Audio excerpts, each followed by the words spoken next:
को लेकर कुंभज ऋषि के आश्रम पर भगवान शंकर अपनी धर्म पत्नी माता सती को लेकर कुंभज बाबा के आश्रम में शिव पुराण की कथा अर्थात भगवत चर्चा करने के लिए गए।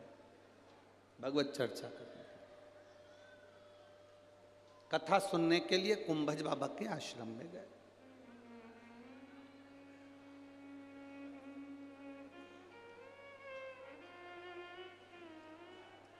अब जरा विचार करिए, शिव जी माता सती को लेकर कुंभज बाबा के यहां पहुंचे।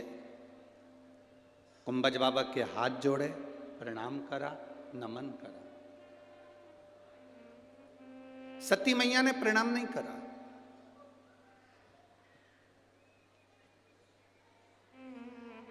माता सती प्रणाम नहीं करी है कुंभज ऋषि को, अगस्त ऋषि को प्रणाम नहीं करी। माता सती ने प्रणाम नहीं किया। प्रणाम केवल देवादिदेव महादेव ने किया। सती मैया प्रणाम नहीं करी। तो भोलेनाथ जी ने कहा कि सती प्रणाम करो, ये कुंभज ऋषि हैं, अगस्त ऋषि हैं, इनको प्रणाम करो, इनको नमन करो। सती मैया प्रणाम नहीं कर रही। सती माता प्रणाम करे, कुंभज ऋषि को देवादिदेव महादेव प्रणाम करें। कुंभज ऋषि अपनी जगह से खड़े होकर सती मैया को और महादेव को प्रणाम कर रहे हैं। सती मैया को भी कुंभज ऋषि ने प्रणाम किया और महादेव को भी कुंभज ऋषि ने प्रणाम किया। अगस्त बाबा ने प्रणाम किया। तब सती मैया के मन में अहंकार आ गया, थोड़ा सा अहंकार, कि ये ऋषि होकर, संत होकर, साधु होकर, गुरुजन होकर मुझे प्रणाम कर रहे, ये ऋषि होकर मुझे प्रणाम कर रहे, ये अभिमान सती मैया के हृदय में समाहित हुआ।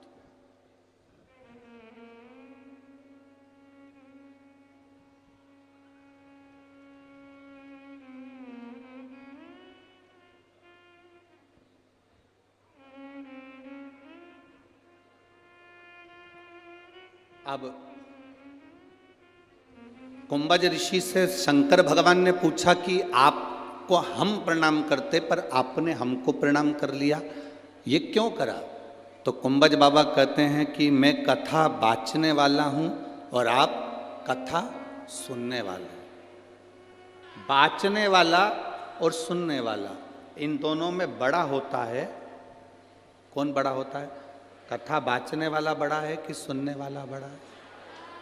कथा बाचने वाला कभी बड़ा नहीं होता, बड़ा होता है कथा सुनने वाला। कथा बाचने वाला कभी जिंदगी में बड़ा नहीं है हमारा, कथा सुनने वाला बड़ा है। बाचने वाले का क्या है, व्यासपीठ पर आएगा, 3 घंटा बाचेगा, बोलेंगे, समझाएंगे, चले जाएंगे। पर श्रोता, सुनने वाला बड़ा होता है। अपना घर, परिवार, कुटुंब सब छोड़कर, घर, परिवार, कुटुंब सब छोड़कर 3 घंटे के लिए भगवान की कथा में जाकर बैठते हैं। इसलिए बाचने वाले से बड़ा सुनने वाला होता है। श्रोता बड़ा, सुनने वाला बड़ा।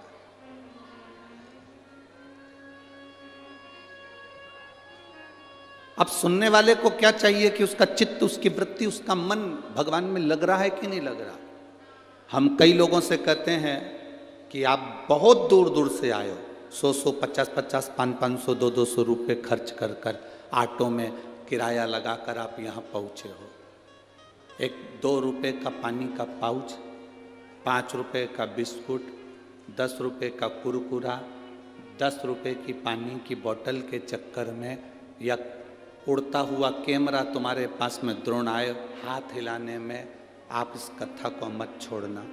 कोई पानी देने भी आए तो उससे कहना हम 2 बाटल हमारे साथ लेकर आए हैं, जिसको ज़रूरत पड़ रही हो, धूप में जो बैठा हो, गर्मी में जो बैठा हो, उसको दो। हम लाएं और मेरी जीजियों आपसे निवेदन पहले भी कथा में कर, आज फिर करते हैं, सोने चांदी की कोई रकम पहनकर कथा में नहीं जाना, कोई हीरा पन्ना लेकर कथा में नहीं जाना, कोई कीमती मोबाइल लेकर कथा में नहीं जाना। दूसरा, अपने साथ में 2 पानी की बोतल लेकर बैठो। तीसरा, अपने साथ एक छाता लेकर चला करो, बिछाने का सामान लेकर चला करो।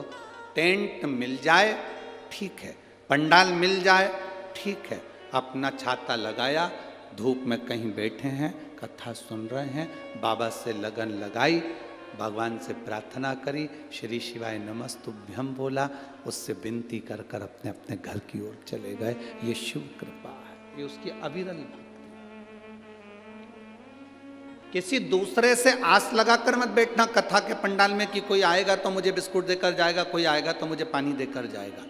आस केवल एक देव अधिदेव महादेव से लगाना। दुनिया से आस लगाओगे तो एक दिन टूट जाएगा, और भोले बाबा से आस लगाओगे तो सफल हो जाएगा। सफल।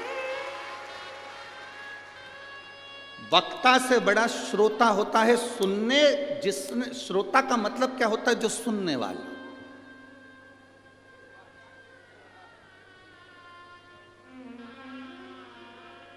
सास बड़ी की बहू बड़ी? जम के बोलो जल्दी से, अच्छे से सोच लो।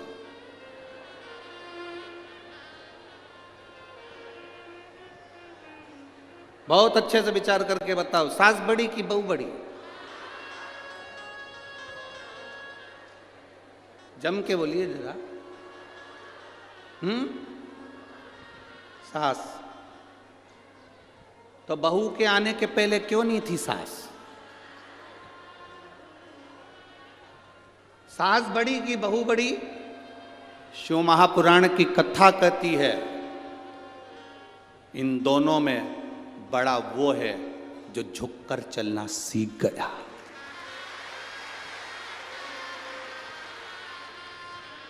बहू सास के चरणों में झुककर चल रही है, प्रणाम कर कर चल रही है, नमन कर कर चल रही है, और सास झुककर प्रणाम कर रही है, तो बड़ा है। झुककर जो चले, परिवार में झुकने की प्रथा बनाई है। सबसे ज़्यादा कठिन आज के ज़माने में जो परिवार में चल रहा है, लोग झुकना भूल गए। लोग झुकना भूल गए। आज का व्यक्ति राजीनामा कब करता है? जब अदालत में केस पहुंचता है।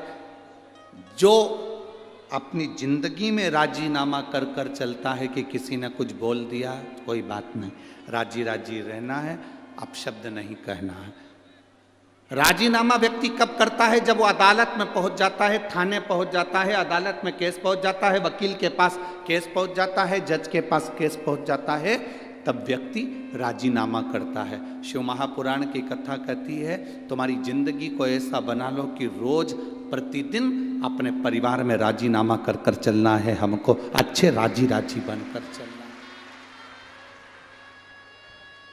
बड़ा कौन? जो झुकना जानता है। बड़ा कौन? जिसके अंदर नम्रता है।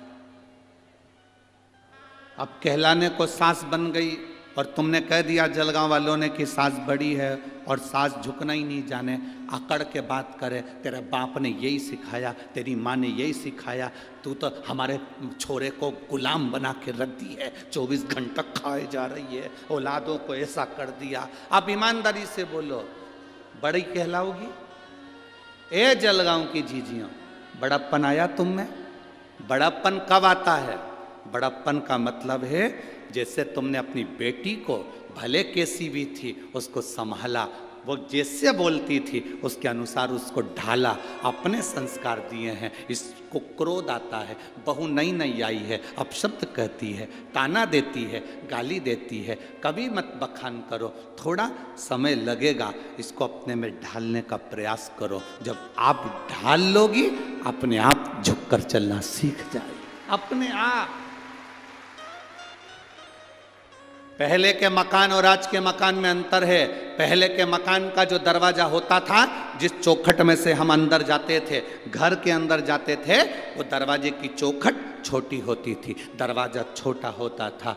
आज के ज़माने में दरवाजे बड़े बड़े बनते हैं। पहले का दरवाज़ा इसलिए छोटा रखते थे कि भी पैसे वाले की घर की लड़की हमारे यहाँ आ जाए, दरवाज़ा अगर झुकना नहीं जानती है तो दरवाजे में से झुककर चलेगी तो थोड़ा बहुत तो सीखेगी कि झुककर चलना।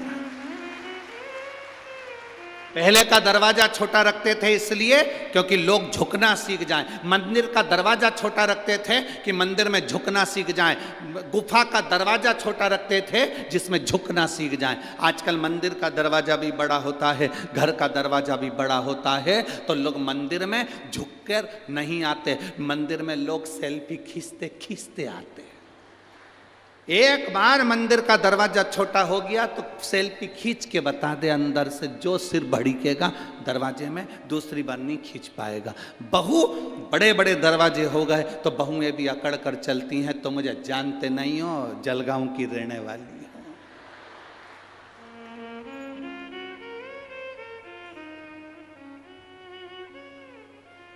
तो मुझे पहचानते नहीं हो। बड़ा कौन? महादेव किसको कहा गया? केवल देवों के देव महादेव नहीं।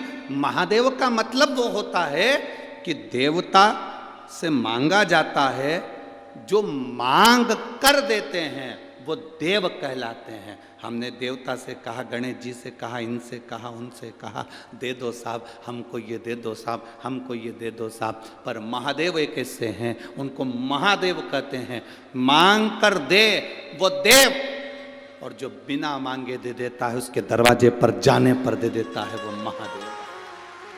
महादेव जो बिना मांगे दे रहा है, बिना सोचे, बस तुम गए, सुना, प्रार्थना करी और दे।